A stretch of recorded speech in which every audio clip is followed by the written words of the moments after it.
देखना रिकॉर्डिंग में दिक्कत नहीं है।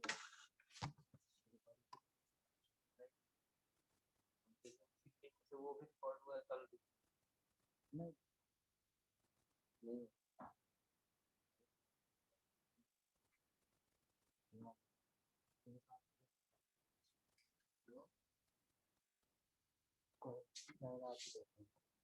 और वो तो हो गया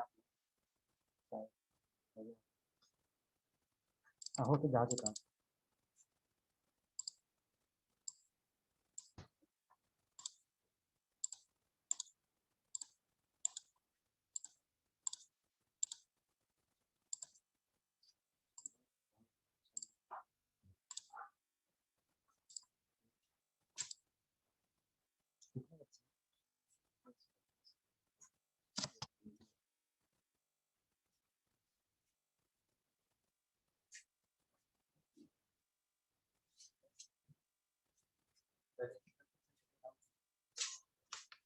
हम और बच्चे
चलो एक बात बताओ, parallelogram law of vector addition का प्रूफ करा दिया गया था।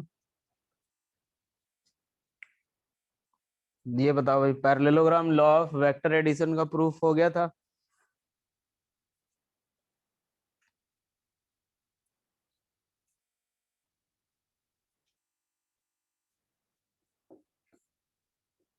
चलो देखो अब हाफ, अभी देखो एक बार देखो Yakshit, triangle law of vector addition में जब प्रूफ करेंगे ना, ठीक है, तो बिल्कुल वही वाला पार्ट आएगा।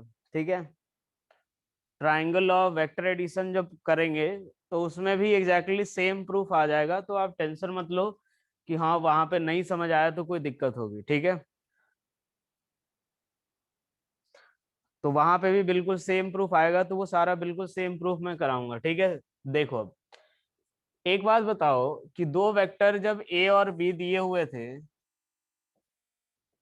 एक वेक्टर ए और दूसरा वेक्टर बी, और अगर इनके बीच का एंगल थीटा दिया हुआ था, तो ये हमने देखा था इनका रिजल्टेंट कैसे निकालेंगे। इससे पास होने वाला जो डायगोनल था वही हमारा रिजल्टेंट था। यही बताया गया होगा, हाँ है ना। एक बार देखो भाई, रिप्लाई जरूर करना, रिप्लाई करते रहोगे तभी समझ आना है। ठीक है, पहले ये बताओ, ये बता दिया गया था कि ए और बी जो है दो वेक्टर हैं, उनके बीच का एंगल थीटा है, तो उससे उनके बीच से पास होने वाला जो डायगोनल होगा वही उनका रिजल्टेंट होगा। ठीक है भाई, ये रिजल्ट निकलवा दिया गया होगा कि r equals to square root of A square plus B square plus 2ab cos theta, ये रिजल्ट निकलवा दिया गया होगा, हाँ है ना।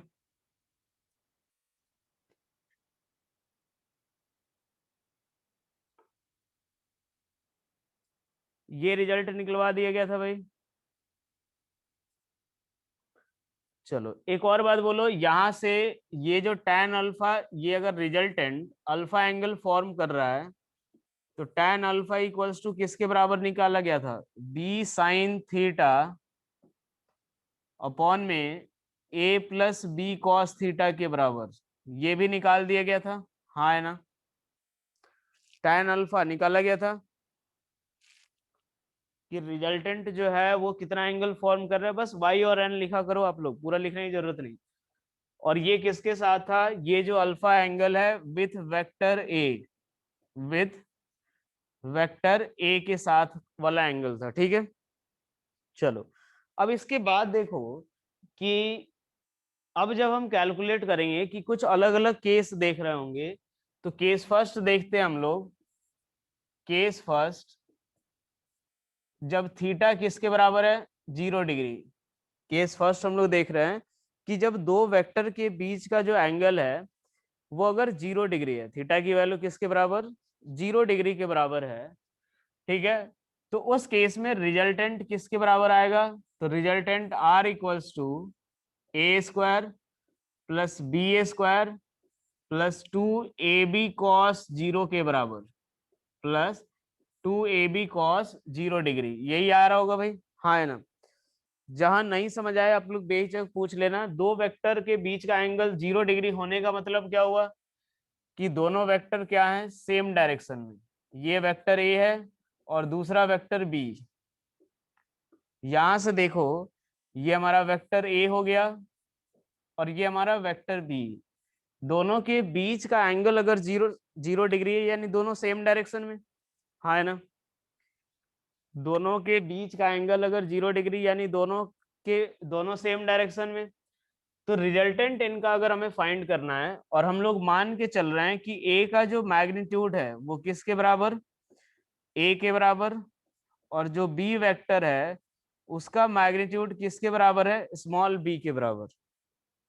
वेक्टर ए का जो मैग्नीट्यूड है वो किसके बराबर है, ए के, और वेक्टर बी का जो मैग्नीट्यूड है वो किसके बराबर है, स्मॉल बी के बराबर। तो मैं क्या लिखूंगा यहाँ से, ए स्क्वायर प्लस बी स्क्वायर और प्लस 2ab के बराबर, कॉस 0 कितना होगा, 1।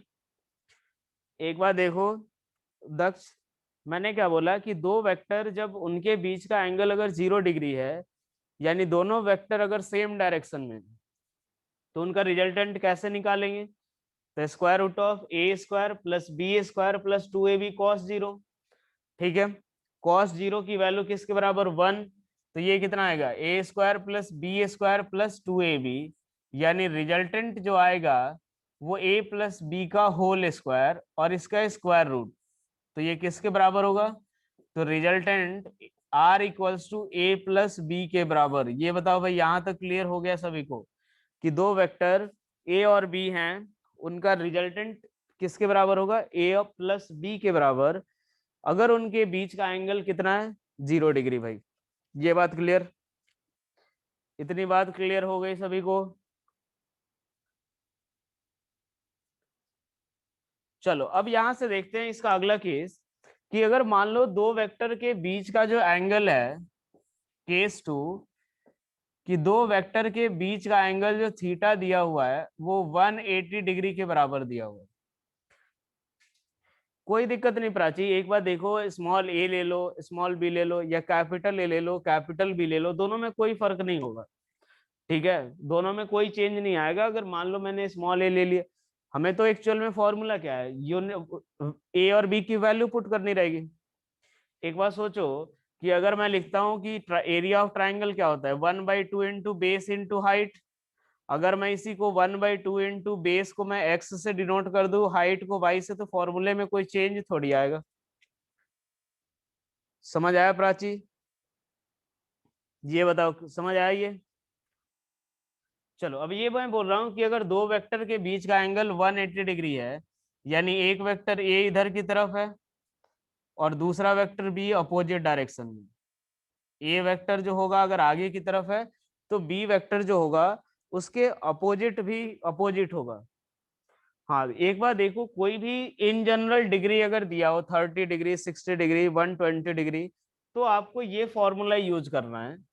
ये कुछ केस, स्पेशल केस हम लोग देख रहे हैं कि अगर मान लो दो वेक्टर के बीच का एंगल 0 हो जाए, तो डायरेक्ट हम लोग कौन सा रिजल्ट यूज कर सकते हैं, तो वो क्या आएगा, ए प्लस बी।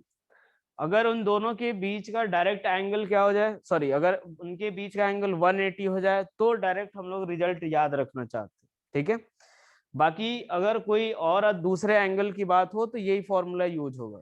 ठीक है, देखो, अगर उनके बीच का एंगल 180 डिग्री है, तो रिजल्टेंट आर इक्वल्स टू क्या आएगा, तो square root of A square plus B square plus 2ab cos of 180 degree.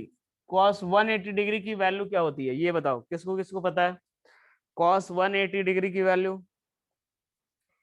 किसको किसको पता है कॉस 180 डिग्री?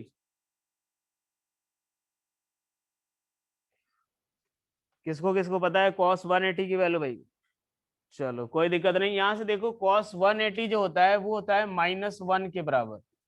ये याद रखना आप, कॉस 180 किसके बराबर होता है, -1 के बराबर होता है। ठीक है, यहां से अगर देखें तो रिजल्टेंट आर इक्वल्स टू हम क्या लिख सकते हैं, R equals to square root of A square plus B square -2ab के बराबर, यही लिखेंगे।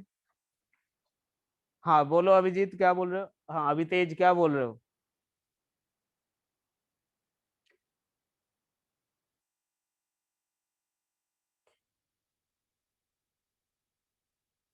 एक बार चैट बॉक्स में लिख दो बेटा, देख लेता हूँ मैं।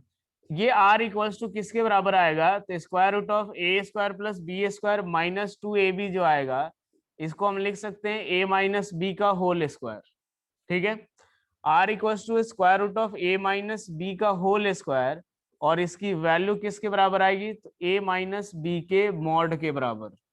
जो रिजल्टेंट का जो मैग्नीट्यूड आएगा वो किसके बराबर, हाँ डाउट जो है वो लिखो, R equals to A minus B का मॉड। एक बात यहां से ध्यान से सुनो कि हम मॉड क्यों लिख रहे हैं, क्योंकि अगर एक बात देखो, आर इक्वल्स टू हम बी माइनस ए भी लिख सकते हैं और ए माइनस बी भी लिख सकते हैं इसको, क्योंकि दो वेक्टर का जो रिजल्टेंट होगा, हाँ वो आज या कल, आज शाम तक या कल सुबह तक डल जाएगा बेटा। ठीक है, देखो, अब एक बार देखो, इसका जो, इसकी जो वैल्यू आएगी वो ए माइनस बी भी हो सकता है और बी माइनस ए भी हो सकता है। और किसी भी दो वेक्टर का रिजल्टेंट जो आएगा उसका मैग्नीट्यूड नेगेटिव नहीं हो सकता है कभी। ठीक है, अगर उसका मैग्नीट्यूड नेगेटिव नहीं हो सकता है, इसीलिए हमने क्या लिख रखा है कि आर वेक्टर इक्वल्स टू किसके बराबर, तो mod of A minus B के बराबर। यहां तक क्लियर हो गया भाई सभी को? ये बताओ, यहां तक क्लियर हो गया सभी को?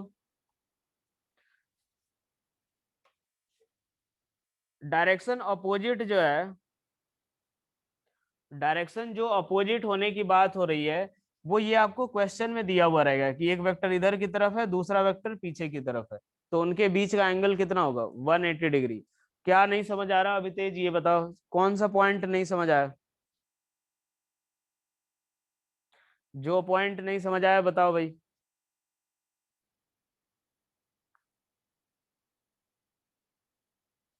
देखो, स्टार्टिंग से मैं ये बोल रहा हूँ कि यहाँ से कि आर इक्वल्स टू जो फॉर्मूला दिया हुआ है, square root of A square plus B square plus 2ab cos theta. ठीक है, ये हमने दो वेक्टर का रिजल्टेंट कैलकुलेट किया था और ये एंगल की वैल्यू।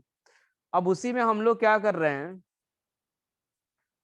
ऐसा हम लोग क्या कर रहे हैं कि कुछ स्पेशल केस देख रहे हैं कि मान लो अगर दो वेक्टर जो है वो सेम डायरेक्शन में हुए तो रिजल्टेंट की वैल्यू क्या आएगी, दो वेक्टर अगर अपोजिट डायरेक्शन में हुए तो रिजल्टेंट की वैल्यू क्या आएगी। और वैसे ही एक और केस हमें देखना रहेगा, जब दो वेक्टर 90 डिग्री पे हो तो हमें देखना रहेगा। होने के लिए देखो ऐसा बहुत सारी केसेस हो सकते हैं, लेकिन जो स्पेशल केस है जो कौन कौन सा, 0, 90 और 180 का, तो यही तीन केस हमें कंसिडर करना होगा। बाकी किसी भी वैल्यू के लिए हम लोग यही वाला यूज करेंगे, 0, 90 और 180 के लिए बस ये अलग वैल्यू याद कर लेंगे। हाँ, आर की लास्ट वैल्यू समझ आनी चाहिए। तो देखो जब थीटा 0 था तो यहाँ पे मैंने कॉस 0 पुट कर दिया, कॉस 0 पुट किया तो किसके बराबर 1 आ गया, तो ये कितना आ गया, square root of A square plus B square plus 2ab। और ये किसका फॉर्मूला होता है, ए प्लस बी का होल स्क्वायर, यानी आर इक्वल टू किसके बराबर आएगा, ए प्लस बी। अब इसका फायदा ये हो गया कि जब भी अगर थीटा अगर 0 डिग्री होगा तो हमें पता है कि उनका रिजल्टेंट किसके बराबर होता है, ए प्लस बी के बराबर, तो डायरेक्ट आप उनका मैग्नीट्यूड ऐड कर दो, वही उनका रिजल्टेंट हो जाएगा। ठीक है, जैसे ही थीटा 180 का केस देखा तो कॉस 180 किसके बराबर, -1, तो ये ए माइनस बी का होल स्क्वायर यानी ए माइनस बी का मॉड, यानी दो वेक्टर अगर अपोजिट डायरेक्शन में हो तो सीधा सीधा उनके रिजल्ट जो उनका जो मैग्नीट्यूड है वो सब्ट्रैक्ट कर देना। क्लियर, चलो ये बताओ भैया, अब क्लियर हो गया, अभी तेज फटाफट बोलो, क्लियर हो गया। तो लास्ट में मॉड इसीलिए लिया मैंने क्योंकि एक बार देखो मैंने अभी बताया था कि हो सकता है कि अगर मान लो मैं सिंपल a माइनस बी लिख देता, ठीक है, अगर देखा जाए तो a माइनस बी का होल स्क्वायर का जो रूट है, अगर मैंने r equal to A minus B लिख दिया और b अगर ज्यादा हो गया किससे, a से, तो उस केस में क्या r की वैल्यू नेगेटिव, क्या r की वैल्यू नेगेटिव, और अगर r की वैल्यू नेगेटिव तो देखो दो वेक्टर का जो रिजल्टेंट जो होता है उसका मैग्नीट्यूड कभी नेगेटिव नहीं हो सकता है। इसीलिए मैंने क्या किया, a माइनस बी का मॉड लिख दिया। क्लियर हुई ये बात भाई, अब बताओ क्लियर, मॉड क्यों लिया, क्लियर हो गया। चलो नोट कर लिया सभी ने, नोट कर लिया सभी ने, चलो फटाफट नोट करो जल्दी से भाई, जल्दी से नोट कर लो। जितने लोगों ने नोट नहीं किया जल्दी से नोट करके एक बार यस का मैसेज भेजो।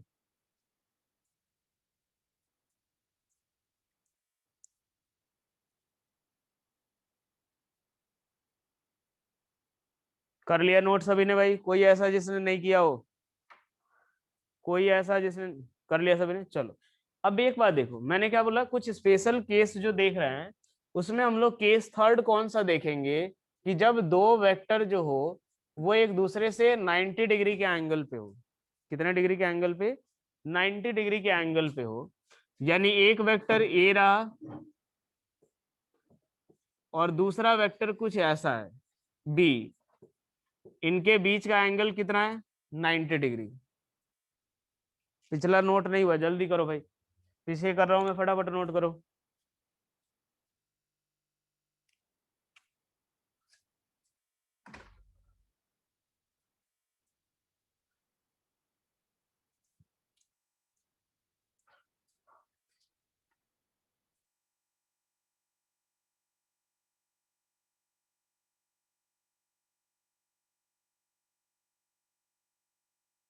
चलो अब यहां से देखो, एक काम करेंगे आगे से है ना, आप स्क्रीनशॉट ले लेना भाई, उसके बाद लिखते रहना। ठीक है, देखो वेक्टर ए हो गया, बी हो गया, और इनके बीच का एंगल कितना, 90 डिग्री।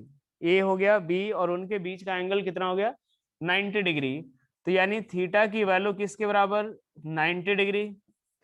वेक्टर ए का मैग्नीट्यूड स्मॉल ए, वेक्टर बी का मैग्नीट्यूड स्मॉल बी, और हमें उनका रिजल्टेंट अगर फाइंड करना है, आर इक्वल्स टू किसके बराबर आएगा, फॉर्मूला हमारा यही है, A square plus B square plus 2ab cos 90 के बराबर, यही दिया हुआ है, ए बी cos थीटा, यही फॉर्मूला है हमारा। चलो सबकी वैल्यू पुट करते हैं। r इक्वल्स टू कितना, तो square root of A square, square root of A square plus B square plus 2ab cos 90 degree, चूंकि थीटा किसके बराबर है, 0 डिग्री के बराबर, सॉरी 90 डिग्री। थीटा अगर 90 डिग्री है तो यहाँ से cos 90 की वैल्यू किसके बराबर, 0। तो फाइनली जो वैल्यू आएगी r इक्वल्स टू वो किसके बराबर, तो square root of A square plus B square के बराबर। ये हमारा रिजल्टेंट होगा कब, जब दोनों वेक्टर जो हैं वो एक दूसरे के परपेंडिकुलर हो, उस केस में रिजल्टेंट जो आएगा वो किसके बराबर, square root of A square plus B square के बराबर। ठीक है, अब एक बात देखो, यहां से अगर हम लोग बात करें R equal to square root of A square plus B square के, ये जो तीन रिजल्ट हमने देखा, इन तीनों रिजल्ट की बात करें हम लोग, तो तीनों रिजल्ट का देखो क्या यूज होता है। हमने क्या देखा कि दो वेक्टर अगर सेम डायरेक्शन में हो तो उनका resultant A plus B, opposite direction में हो तो उनका resultant mod of A minus B, और 90 डिग्री पे हो तो उनका resultant square root of A square plus B square. चलो एक बात बताओ, अगर दो वेक्टर मैंने लिया 5 न्यूटन और 3 न्यूटन, इनका रिजल्टेंट फटाफट बताओ भाई, इनका रिजल्टेंट कितना होगा, सेम डायरेक्शन में रिजल्टेंट कितना, इनका रिजल्टेंट क्या होगा, बिल्कुल देखो फटाफट हम लोग बता पा रहे हैं कि अगर दो सेम डायरेक्शन में हुए तो उनका रिजल्टेंट क्या होगा, दोनों का मैग्नीट्यूड ऐड कर दो। इसीलिए हम लोगों ने वो रिजल्ट निकाला था कि ताकि दो तीन केस जो ऐसे पार्ट आए कि 0, 180 और 90 डिग्री का केस, उसको हम फटाफट सॉल्व कर पाए। मान लो इधर की तरफ 10 न्यूटन है, पीछे की तरफ दो 6 न्यूटन है, इसका रिजल्टेंट कितना, इसका रिजल्टेंट कितना 4 न्यूटन। पता है हमें, चूंकि दोनों अपोजिट डायरेक्शन में है तो mod of A minus B कर दो, वहां से रिजल्टेंट निकल जाएगा। ऐसे ही 90 डिग्री अगर होते तो ए का स्क्वायर प्लस बी का स्क्वायर और उसका स्क्वायर रूट। क्लियर हुआ, ये यूज पता चला हमें कि आखिर हम क्यों यूज कर रहे हैं ए, ये अपने पास थीटा 90, 0 और 180 वाला केस। क्लियर हो गया,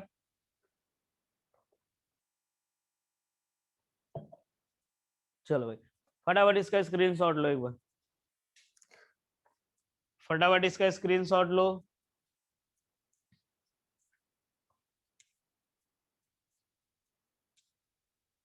ये किसी को भी आप ए और किसी को भी बी ले सकते हो, किसी को भी ए और किसी को भी बी ले सकते हो आप। cos 90 जीरो होता है चैतन्य, cos 90 जो होता है वो 0 होता है। चलो स्क्रीनशॉट ले लिए सभी ने।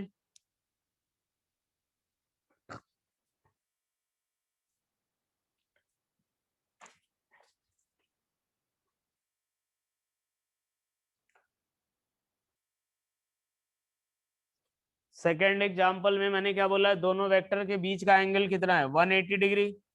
और जब थीटा 180 डिग्री होता है उस केस में रिजल्टेंट की वैल्यू किसके बराबर, a माइनस बी, 10 माइनस 6 ले लो, किसके बराबर 4। चाहो तो 10 माइनस 6 करो या 6 माइनस 4 करो। मैंने अभी बताया था बेटा कि मॉड लेते हैं हम लोग, जो 10 माइनस 6 या 6 माइनस 10 करोगे तो उसका मॉड लेते हैं, मॉड लेते हैं उसमें अभी बताया था मैंने। तो जब मॉड लोगे तो उस केस में क्या आएगा भाई, +4 ही आना। चलो नेक्स्ट देखते हैं हम लोग।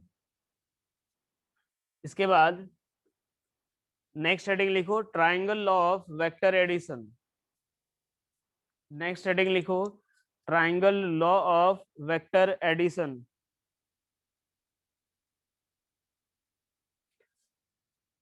नेक्स्ट हेडिंग लिखो triangle law of vector addition. चलो इसमें ये बताओ, इस ये चीज बताया गया था कि कैसे ट्राइंगल लॉ का यूज करके दो वेक्टर का रिजल्टेंट निकालते हैं, ड्रॉ कैसे करते हैं ये बताया गया था कि नहीं, अभी पहले ये बताओ। नहीं बताया गया था, अब बिल्कुल ध्यान से सुनना। अब जैसे मान लो हमें दो वेक्टर ए और बी दिया हुआ है, ए वेक्टर और दूसरा वेक्टर बी दिया हुआ है।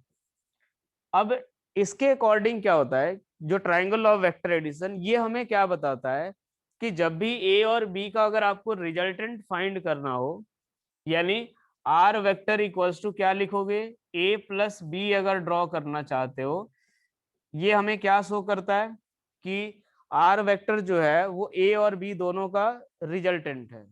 ठीक है, तो ये हमें क्या बताएगा कि आप किसी एक, जो पहले वाला जो वेक्टर आया है उसके हेड के ऊपर पहले उसको ड्रॉ करो, इसके हेड के ऊपर दूसरा वाला वेक्टर उठाओ और उसका टेल रखो। ठीक है, पहला वाला वेक्टर के हेड के ऊपर दूसरा वेक्टर उठाओ और उसका टेल रखो। पहला वेक्टर हमने ले लिया, ये ए वेक्टर हो गया, इसके हेड के ऊपर दूसरे का टेल रखो, कुछ ऐसे रख दिया हमने, ये हमारा कौन सा वेक्टर बी हो गया। अब जो पहले के टेल से लास्ट वाले का जो हेड होता है वो हमारा रिजल्टेंट होता है, यानी पहले के टेल से लास्ट वाले के हेड को ड्रॉ करोगे, यही हमें क्या देगा, वेक्टर ए और बी का रिजल्टेंट। फटाफट बोलो भाई, क्लियर हुआ तरीका। जब अगर triangle law of vector addition का यूज करना हो रिजल्टेंट फाइंड करने के लिए, हमें क्या करना है, पहले पहले वाला वेक्टर ड्रॉ कर दो आप, इसके हेड के ऊपर दूसरा वेक्टर उठाओ, उसका टेल रख दो, पहले के टेल से लास्ट वाले के हेड को ज्वाइन करोगे, वही हमारा रिजल्टेंट कहलाएगा। ठीक है भाई, और इसका डायरेक्शन कहां से कहां तक होगा, तो पहले के टेल से लास्ट वाले के हेड की तरफ। ये बताओ पहले, क्या हमें रिजल्टेंट ड्रॉ करना क्लियर हुआ। एक और एग्जांपल लेते हैं पहले, एक और एग्जांपल लेते हैं, फिर उसके बाद देखते हैं अभी। और मान लो एक वेक्टर बी हो गया और दूसरा वेक्टर हमने ले लिया कौन सा, सी वेक्टर। हमें रिजल्टेंट ड्रॉ करना है आर वेक्टर इक्वल्स टू किसके बराबर, तो बी वेक्टर प्लस कौन सा, सी वेक्टर। रिजल्टेंट हमें किसका ड्रॉ करना है, तो बी वेक्टर प्लस कौन सा, सी वेक्टर। ठीक है, बी प्लस सी ड्रॉ करना है, सबसे पहले कौन सा वेक्टर ड्रॉ करोगे, बी या सी। देखो ड्रॉ करने के लिए बाद में हमें पता चलेगा किसी को भी ड्रॉ करना है, लेकिन पहले कौन सा ड्रॉ कर रहे हैं, अभी हम बी प्लस सी ड्रॉ करना है, तो बी को ड्रॉ कर दिया हमने, ये लिया हमने बी वेक्टर। ठीक है, इसके हेड के ऊपर क्या रखेंगे, सी का टेल, तो देखो सी कुछ ऐसे हॉरिजॉन्टल है, इसको उठाओ, ऐसे रख दिया हमने, सी ऐसे ड्रॉ कर दिया। अब पहले के टेल से लेकर के लास्ट वाले के हेड को ज्वाइन कर दो, यही हमारा क्या होगा, रिजल्टेंट आर वेक्टर। चलो भाई, क्लियर हुआ ये सभी को। पहले हमने क्या किया, बी वेक्टर लिया, इसको ड्रॉ कर दिया, इसके हेड के ऊपर सी वेक्टर का टेल रखा, पहले के टेल से लास्ट वाले के हेड को ज्वाइन कर दिया, ये हमारा क्या हो गया, रिजल्टेंट हो गया बी और सी का। क्या अब हमें रिजल्टेंट ड्रॉ करने आ गया, ये बताओ पहले, क्या हमें रिजल्टेंट ड्रॉ करने आ गया, ये बताओ भाई, रिजल्टेंट ड्रॉ करने आ गया, ट्राइंगल लॉ का यूज करके दो वेक्टर का रिजल्टेंट ड्रॉ करने आ गया हमें। चलो इसके बाद देखते हैं हम लोग, मान लो हमने, अब इस ये वाला वेक्टर आपको खुद से ड्रॉ करना है रिजल्टेंट, एक वेक्टर सी ले लिया और दूसरा वेक्टर डी ले लिया। चलो आर वेक्टर इक्वल्स टू क्या लिखना है, C vector plus D vector.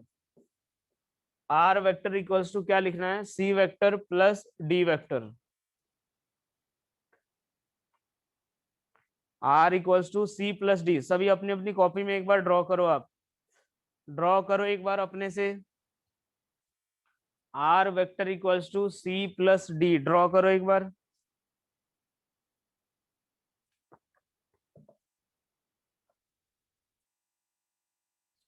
R vector equals to C plus D, एक बार ड्रॉ करो।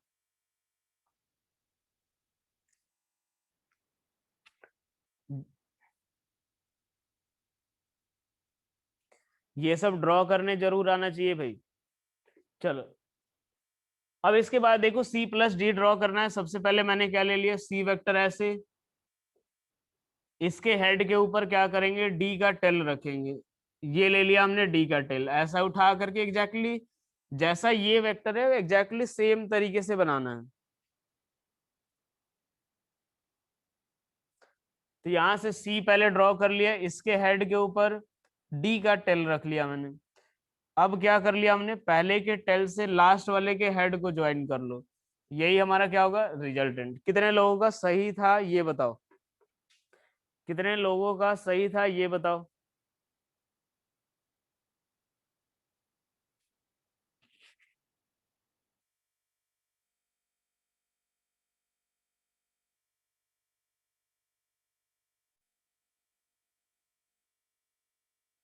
ठीक है भाई, चलो ड्रॉ कर लिया सभी ने।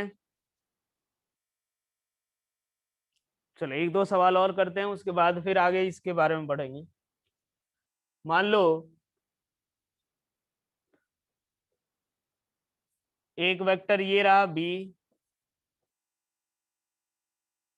और दूसरा वेक्टर ऐसे रहा डी। हमें R vector equals to B vector plus D बनाना है। B vector plus D vector draw करो एक बार सभी। R vector equals to B vector plus D vector draw करना है।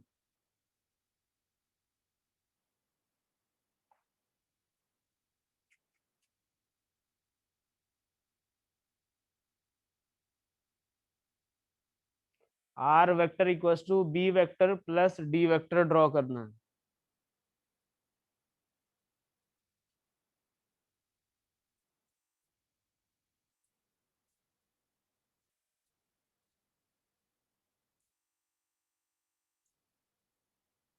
हाँ, रिजल्टेंट पैरेललोग्राम और ट्राइंगल लॉ दोनों से सेम ही आएगा।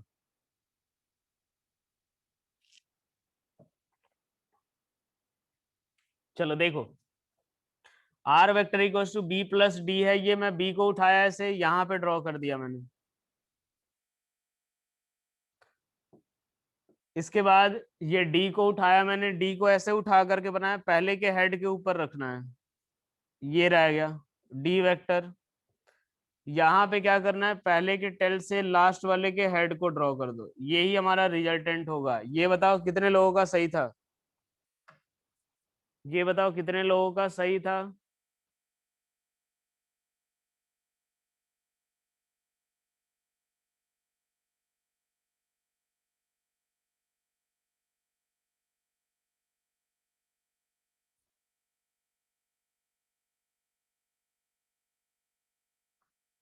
चलो एक आखिरी सवाल करते हैं इसके ऊपर। ऐसा एक ले लिया ए वेक्टर, और ये ले लिया हमने B vector. R equals to A vector plus B vector draw करना है। R equals to A vector plus B vector.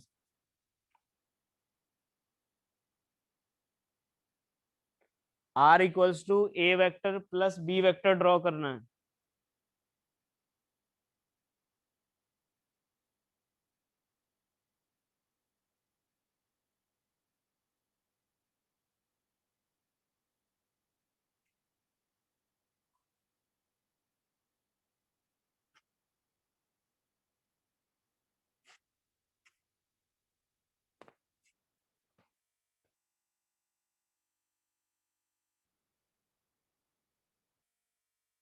चलो देखो,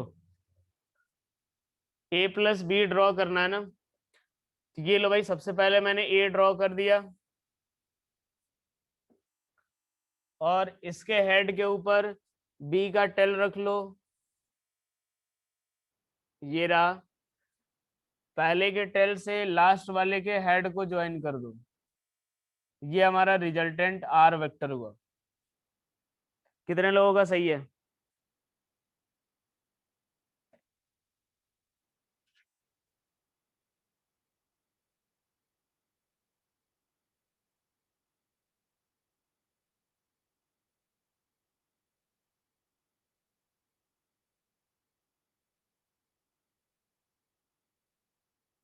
चलो यार बढ़िया, ड्रॉ करने आ गया हमें, ट्राइंगल लॉ का यूज करके दो वेक्टर का रिजल्टेंट ड्रॉ करने हमें आ गया। अब यहां से देखते हैं ट्राइंगल लॉ वेक्टर एडिशन में जो रिजल्टेंट का मैग्नीट्यूड निकाला था हमने, उसकी वैल्यू निकालनी है अपने को। ठीक है, जो रिजल्टेंट का मैग्नीट्यूड निकाला था वही चीज हम लोग निकालते हैं कि मान लो दो वेक्टर ए और बी हैं, एक वेक्टर ए ऐसा है और दूसरा वेक्टर बी कुछ इस तरीके का है, ठीक है। अब हमें इन दोनों का जो रिजल्टेंट है उनका मैग्नीट्यूड हमें फाइंड करना है, जैसा अभी पहले parallelogram law of vector addition से निकाला था, अब हमें किससे निकालना है, तो triangle law of vector addition का यूज करके निकालना है। रिजल्ट अपना वही आना है, लेकिन अब देखते हैं एक बार डेरिवेशन पूरा। मान लो अगर रिजल्टेंट ड्रॉ करना है तो ये हमारा वेक्टर ए हो गया। तरीका क्या है कि इसके हेड के ऊपर बी का टेल रखो, ये हमने रख लिया बी का टेल। उसके बाद इसका जो रिजल्टेंट आएगा वो पहले के टेल से लेकर के लास्ट वाले के हेड की तरफ ज्वाइन कर दो, ये हमारा रिजल्टेंट होगा। मान लेते हैं इनके बीच का एंगल किसके बराबर, थीटा के बराबर, यही वाला एंगल इनके बीच का एंगल होगा, हाँ है ना। ये बताओ यही एंगल इनके बीच का होगा, ए और बी के बीच का एंगल देखें तो थीटा ही होगा, क्या ये पता है सभी को। ए और बी के बीच का एंगल जो आएगा वो थीटा होगा, हाँ है ना। अब एक बार देखो हमें रिजल्टेंट का मैग्नीट्यूड निकालना है ए बी और थीटा के टर्म में। हमें क्या क्या दिया हुआ है, तो वेक्टर ए का मैग्नीट्यूड दिया हुआ है किसके बराबर, स्मॉल ए के बराबर। वेक्टर बी का मैग्नीट्यूड दिया हुआ है किसके बराबर, स्मॉल बी के बराबर, और उनके बीच का एंगल दिया हुआ है, ठीक है। मैंने नाम दे दिया इन सबको, इसका नाम दे दिया ओ, इसका नाम ए, इस पॉइंट का नाम बी। अब एक काम करता हूं मैं, एक परपेंडिकुलर ड्रॉ कर रहा हूं मैं बी से इस वाले पॉइंट पे, यहां से परपेंडिकुलर ड्रॉ कर लिया मैंने, और ये किसके बराबर है, एम के बराबर। बी से लेकर के एम पे मैंने परपेंडिकुलर ड्रॉ कर लिया, नाम क्या दे दिया, ओ ए बी आर एम, ये सारी चीजें, ठीक है भाई। अब एक बात देखो, निकालना हमें क्या है भाई, तो रिजल्टेंट आर का मैग्नीट्यूड, क्या निकालना है, रिजल्टेंट आर का हमें मैग्नीट्यूड निकालना है, आर वेक्टर का मैग्नीट्यूड। मान लो आर और इसी की वैल्यू निकालनी है किसके टर्म में, ए बी और थीटा के टर्म में। तो देखो सबसे पहले हम ट्राइंगल कंसीडर करते हैं, triangle O M B. Triangle O M B अगर हम कंसीडर करें, एक बार देखो, triangle O M B, triangle O M B क्या एक राइट एंगल ट्राइंगल है, ट्राइंगल ओ एम बी क्या एक राइट एंगल ट्राइंगल है। तो पाइथागोरस थ्योरम से हम क्या लिख सकते हैं, ओ बी का square equals to O M का स्क्वायर प्लस बी एम का स्क्वायर, ये लिख सकते हैं भाई, सभी को ये चीज पता है। पाइथागोरस थ्योरम, ओ बी का स्क्वायर इक्वल्स टू ओ ए का ओ एम का स्क्वायर प्लस बी एम का स्क्वायर।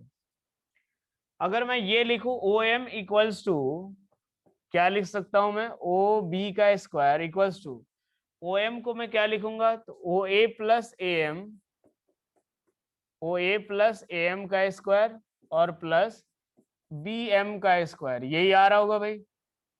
चलो जो ओ बी वेक्टर है क्या वही हमारा आर स्क्वायर है, जो ओ बी वेक्टर है वही हमारा आर स्क्वायर है। ओ ए जो वेक्टर है उसका मैग्नीट्यूड कितना है, स्मॉल ए और प्लस ए एम का स्क्वायर और प्लस बी एम का स्क्वायर, ठीक है। अब हमें ना तो ए एम की वैल्यू पता है ना ही बी एम की वैल्यू पता है। ए एम हम कैसे कैलकुलेट करेंगे, तो यहां से देखो इस इक्वेशन को मान लेते हैं हम कौन सा, इक्वेशन 1, ठीक है। और हम ट्राइंगल कंसीडर करते हैं, triangle A M B, triangle A M B अगर कंसीडर करें तो क्या लिख सकते हैं यहाँ पे, cos theta equals to, cos theta equals to base upon में हाइपोटेनस, क्या आएगा, ए बी अपॉन में, सॉरी बेस है ना, बेस अपॉन क्या आएगा, तो बेस अपॉन यानी ए एम अपॉन में ए बी के बराबर। चलो यहां तक क्लियर सभी को, ये बताओ यहां तक क्लियर सभी को, जिस स्टेप में डाउट हो आप क्लियर जरूर कर लेना। cos थीटा इक्वल्स टू क्या आ गया, A M upon A B, A B की वैल्यू क्या लिख सकते हैं हम लोग, तो यहां से देखो A M equals to A B cos theta के बराबर, और ए बी की जो वैल्यू है वही हमारा बी वेक्टर है, तो इसका मैग्नीट्यूड कितना, इसका मैग्नीट्यूड आएगा बी के बराबर, यानी बी कॉस थीटा के बराबर। ये किसकी वैल्यू आएगी, ए एम के बराबर। एक बार देखो, ट्राइंगल में कंसिडर कर रहा हूं ए एम बी, और जो ट्राइंगल यहां से देखो triangle A M B, triangle A M B की जब बात करेंगे कॉस थीटा इक्वल टू कितना, बेस अपॉन में हाइपोटेनस, बेस कितना A M, hypotenuse A B. A M equals to क्या लिख सकता हूं मैं, ए बी कॉस थीटा के बराबर, और ए बी की वैल्यू क्या आएगी, बी कॉस थीटा। क्लियर, अब बताओ क्लियर हुआ, A M equals to B cos theta. अब इसके बाद देखो, अब हमें एक और चीज की वैल्यू निकालनी है, कौन सा, बी एम की वैल्यू निकालनी, किसकी वैल्यू, बी एम की वैल्यू निकालनी। तो जो बी एम निकालेंगे, तो यहां से फिर से उसी ट्राइंगल में बात करें ए एम बी के अंदर, तो अगर मैं कैलकुलेट करूं साइन थीटा इक्वल्स टू क्या आएगा, परपेंडिकुलर अपॉन हाइपोटेनस, यानी बी एम अपॉन में ए बी के बराबर, बी एम अपॉन में ए बी। यहां से देखो बी एम की वैल्यू हम क्या लिखेंगे, B M equals to A B sine theta के बराबर, B M equals to A B sine theta के बराबर। ए बी किसके बराबर, ए बी की जो वैल्यू है बी, तो यहां से मैं लिख सकता हूं कि B M equals to small B sine theta के बराबर। बी एम इक्वल्स टू मैं क्या लिखूंगा, स्मॉल बी साइन थीटा के बराबर। ये बताओ भाई, क्लियर हुआ ये चीज, हाँ है ना।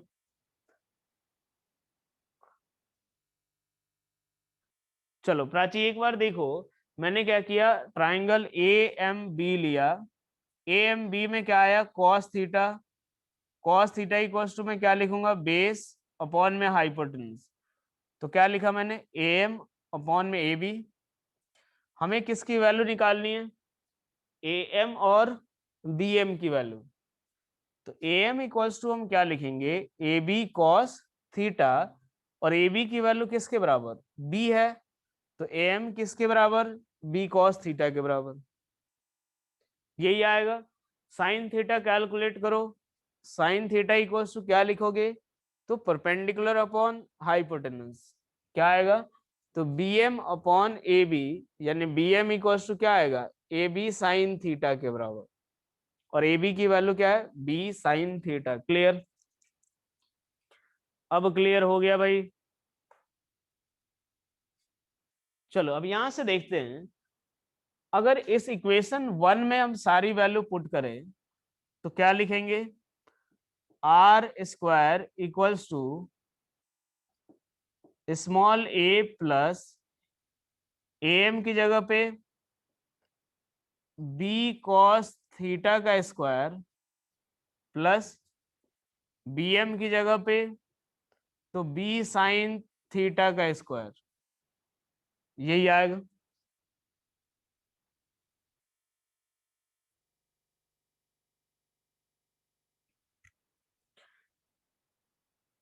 अभी तेज बेटा बिल, थोड़ा ढंग से सुनो, एक बार समझ आएगा, इतना भी तेज नहीं चल रहे हैं अपन, एक एक चीज को बार बार मैं रिपीट भी कर रहा हूं, आप थोड़ा ध्यान से सुनोगे तुम तो समझ आएगा भाई। देखो यहां से बस इसके बाद मैंने क्या किया, वैल्यू बस पुट कर दी, ए ए एम की value B cos theta, B M की value B sine theta, put कर दिया मैंने।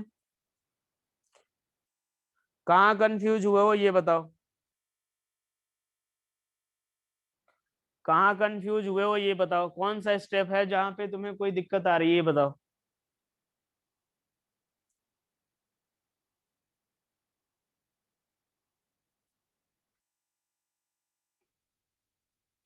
यहां से देखो, अब एक काम करते हैं, इसको a प्लस बी के होल स्क्वायर पे ब्रेक करते हैं। अभी तेज तुम अब रुक जाओ थोड़ी देर, उसके बाद एक बार मैं रिपीट करूंगा, क्लियर हो जाएगा।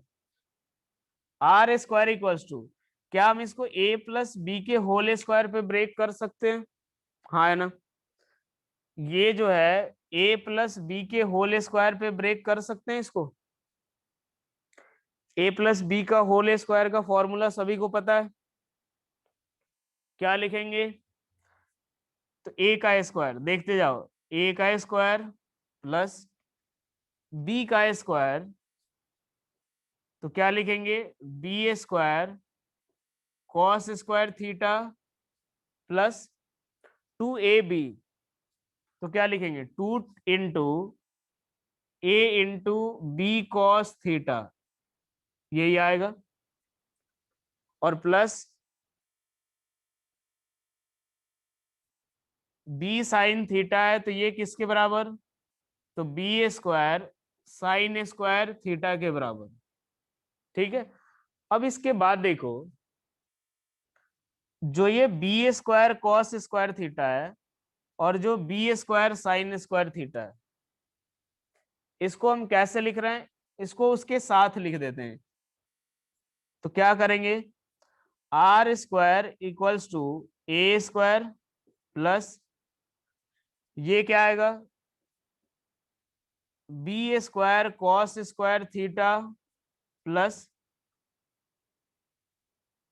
B square sine square theta plus 2ab cos theta के बराबर। क्या ये क्लियर हुआ? ए स्क्वायर कुछ नहीं किया मैंने, इस B square sine square theta को इसके साथ लिख दिया मैंने। क्लियर? ये बताओ भाई।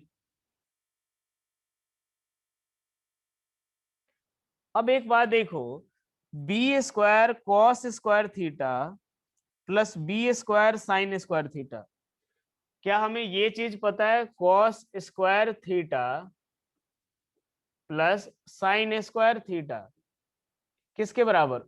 1। हाँ है ना। B square cos square theta, sorry, cos square theta plus sine square theta 1 के बराबर। तो क्या अगर इसमें से हम बी स्क्वायर कॉमन ले लें तो क्या लिख सकते हैं इसको? R square equals to A square plus B square, इन दोनों में से बी स्क्वायर कॉमन ले लेते हैं, cos square theta plus sine square theta plus क्या लिखेंगे? 2ab कॉस थीटा, और इस पूरे की वैल्यू कितनी? 1। इस पूरे की वैल्यू कितनी? 1 के बराबर।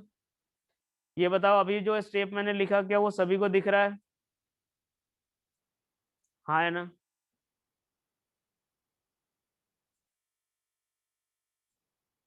अभी जो स्टेप मैंने लिखा वो सभी को दिख रहा है? चलो भाई, अब इसके बाद हम बात करते हैं कि cos square theta plus sine square theta क्या होगा? 1, यानी R square equals to A square plus, अब बी स्क्वायर और into 1, B square plus 2ab cos theta के बराबर। यानी रिजल्टेंट आर का जो मैग्नीट्यूड आएगा वो किसके बराबर? A square plus B square plus 2ab cos theta के बराबर, यही हमारा रिजल्टेंट होगा। और जब पैरेललोग्राम हमने अप्लाई किया था तो उस समय भी यही रिजल्टेंट आया था, याद है सभी को? आज ही हमने देखा उसके कुछ केसेस कि दो वेक्टर ए और बी हैं और उनके बीच का एंगल अगर थीटा है तो उनका रिजल्टेंट कितना आएगा? तो square root of A square plus B square plus 2ab cos theta square root के अंदर। क्लियर? ये बताओ भाई, यहां तक क्लियर हो गया? अब ये बताओ।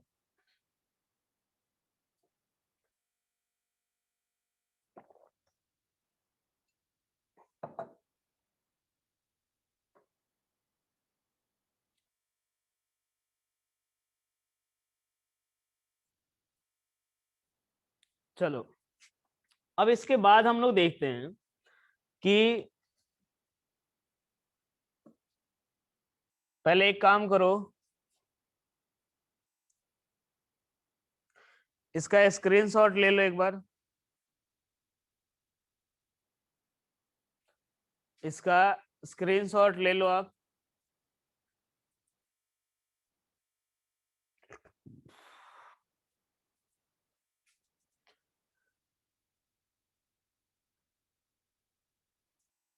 देखो, अलग अलग मेथड होता है निकालने का, एंगल निकालने का दो अलग अलग मेथड बताया गया होगा आपको।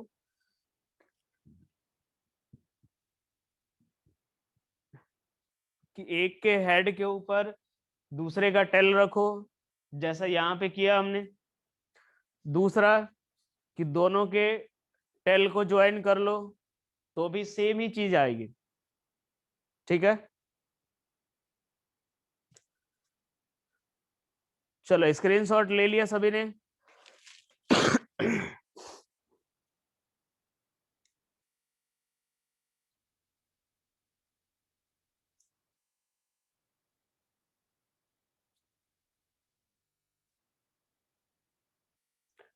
बाकी लोग भी एक बार रिप्लाई करो। स्क्रीनशॉट ले लिया सभी ने?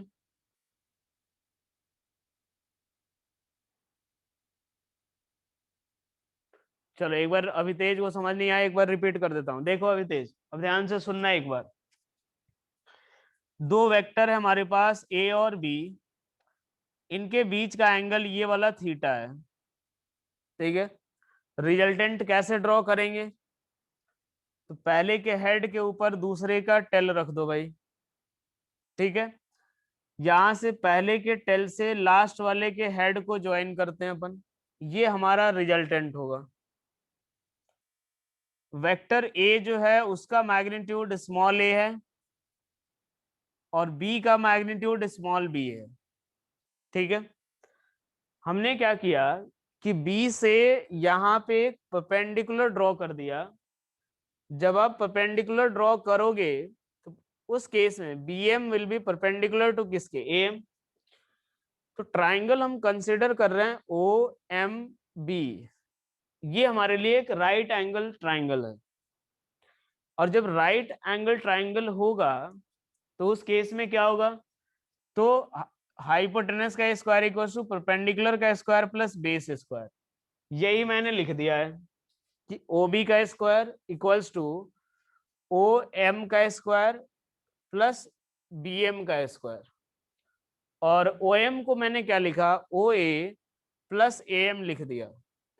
यहाँ पे लिख दिया ओ ए प्लस ए एम, इस पूरे का square plus B M square. जो जो वैल्यू हमें पता थी उसकी वैल्यू लिख दी। ओबी की वैल्यू हमें पता है आर, तो आर का स्क्वायर लिख दिया। ओ ए की वैल्यू स्मॉल ए पता है, तो ये स्मॉल ए लिख दिया। और ये बाकी ए एम और बी एम ऐसे ही रहने दिए। अब एक बार देखो, रिजल्टेंट जो हमें निकालना है, रिजल्टेंट का मैग्नीट्यूड, वो हमें किसके टर्म्स में निकालना है? आर का मैग्नीट्यूड ए बी और थीटा के टर्म्स में।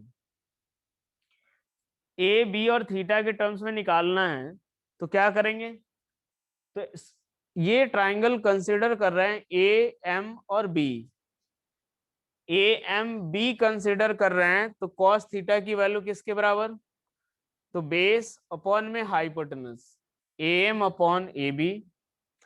यहां से ए एम की वैल्यू लिख दी ए बी कॉस थीटा, और ए बी की जो वैल्यू है वो कौन सी है? B. A M equals to कितना आ गया? B cos theta.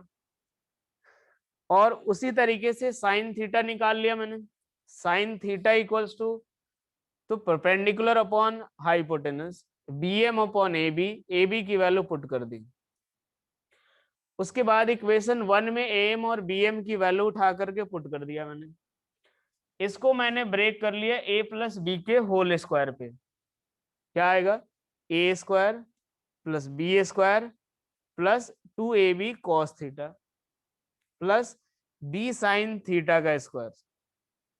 तो फाइनली ए स्क्वायर प्लस इन दोनों को हमने एक साथ लिख दिया, B square cos square theta plus B square sine square theta. क्या है यहाँ पे, cos square theta sine square theta बचा 1 के बराबर। यहां से सॉल्व कर लिया, आर की जो वैल्यू आई वो किसके बराबर, तो square root of A square plus B square plus 2ab cos theta. अब अभी तेज बताओ, डायरेक्शन निकालेंगे अभी अपन। हाँ क्लियर है। अब इसके बाद देखो, अब हमें क्या करना है कि रिजल्टेंट जो है उसका एंगल निकालना है। ठीक है, रिजल्टेंट जो है मान लेते हैं कि वेक्टर ए के साथ अल्फा एंगल फॉर्म कर रहा है। कितना एंगल, अल्फा एंगल फॉर्म कर रहा है।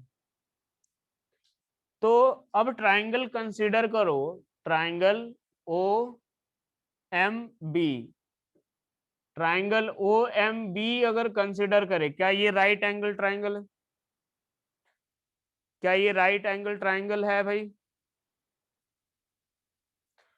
तो उस केस में मैं अगर लिखूं tan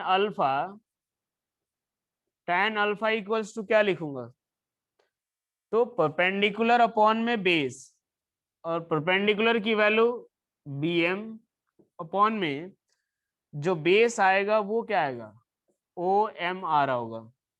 ठीक है भाई, फिर से ओ एम की वैल्यू हमने कैसे लिखी थी, तो O A plus A M के बराबर। तो क्या लिखेंगे यहां से, बी एम अपॉन में ओ एम की जगह पे क्या लिखेंगे, ओ A plus A M.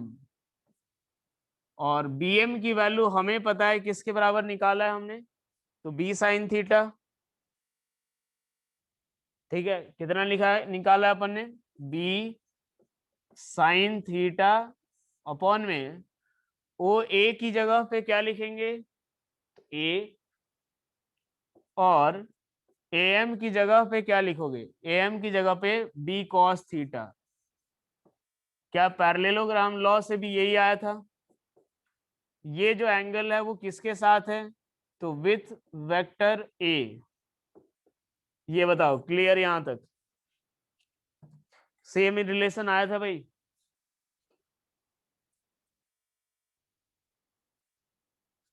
Same relation आया था।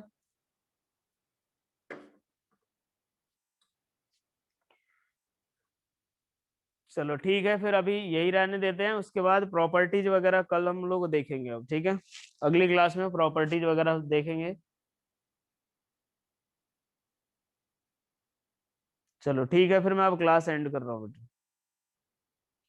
विथ रेस्पेक्ट टू बी अगर लिखना हो, ठीक है, तो क्या आएगा, मान लो ये अपने पास इसके साथ अगर बीटा एंगल देखना हो, तो क्या लिखेंगे, tan बीटा इक्वल्स टू, जिसके साथ निकालना है बेटा वो एक बार आता है, जिसके साथ नहीं निकालते वो दो बार आता है।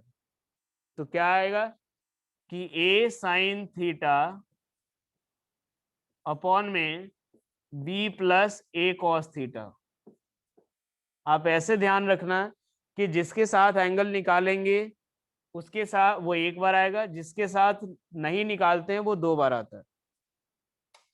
हाँ अभी तेज, कल से वही लेंगे बेटा। ठीक है, चलो